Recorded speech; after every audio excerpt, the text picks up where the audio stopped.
All right, let's talk about all those diets that are happening out there.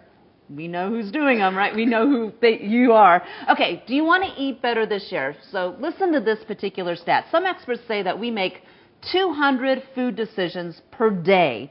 Now, if you want to improve your diet, how do you know what's true of all the things that we actually hear out there about food and nutrition?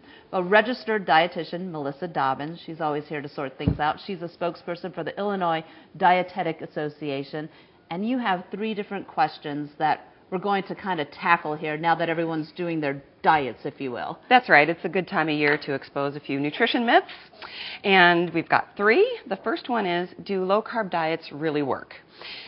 And I know people who are doing low-carb diets as we speak. Right. So your answer to this question? Well, when people restrict carbohydrates, they lose a lot of water weight at first, and it suppresses hunger. So that can be a very effective way to get started. But although they lose weight initially, in the long run, it's no better than any other diet. The bottom line is anything you do to cut calories is going to help you lose weight. So choose something you can stick with over the long run. Right. And the American Dietetic Association says the best studied diet is a low-fat, reduced-calorie diet. So, fat is the most concentrated source of calories in our diet, so it makes sense for us to cut back on fat. But a lot of people think less meat is better. Right. But they're often overlooking the amount of carbohydrates that they're eating. So my message is not low carb, but light carb and the right carbs. Okay, so moderate this particular plate you're saying is the perfect example as opposed to these 2 here. Right. These might be a little out of balance. This is more balanced. This is more balanced. Lighter carb and the right carbs. Whole grains, they're going to give you the fiber and the nutrients you need. Okay. Question number 2, which I find very interesting. Let me get my notes here.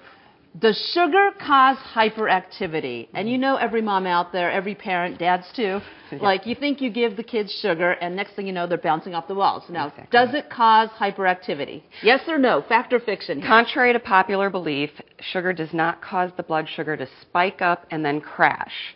Although parents will say, oh no, this happens to my kid.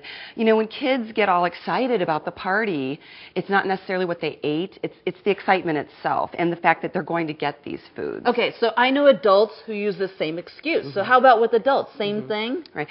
Unless you have a medical condition like diabetes or reactive hypoglycemia, the body is a fine-tuned instrument and its job is to keep your blood sugar within a narrow range where you're not going to feel spiking and crashing. Now, caffeine's a different story. So sometimes caffeine and sugar go together like a soda pop. Right, okay. So the caffeine side of it, that you can crash, you can go up and down. Right. But sugar doesn't necessarily do that. No. However, it will be used up quickly. So a better snack would be something that's a more complex carbohydrate that has a little fiber. Popcorn is a whole grain. There's whole grain crackers.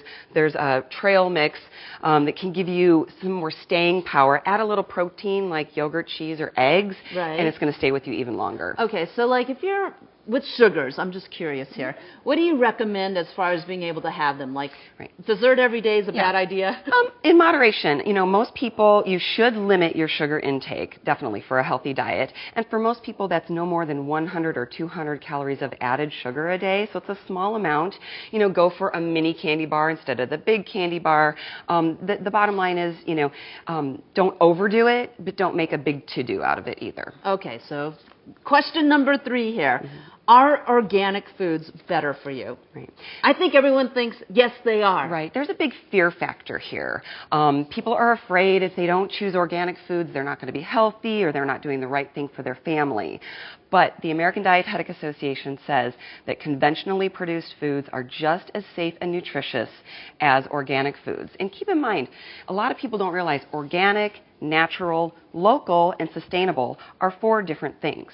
Organic could actually have a higher carbon footprint because of the transportation.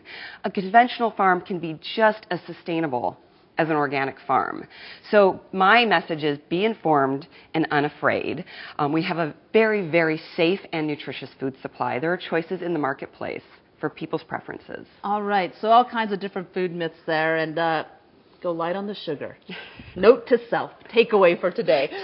Just a little bit. All right, thank you, Melissa, as always. And you can find all of Melissa's tips on clearing up those myths about food and nutrition on our website. That's abc7chicago.com. Be sure to click on See It on TV as well.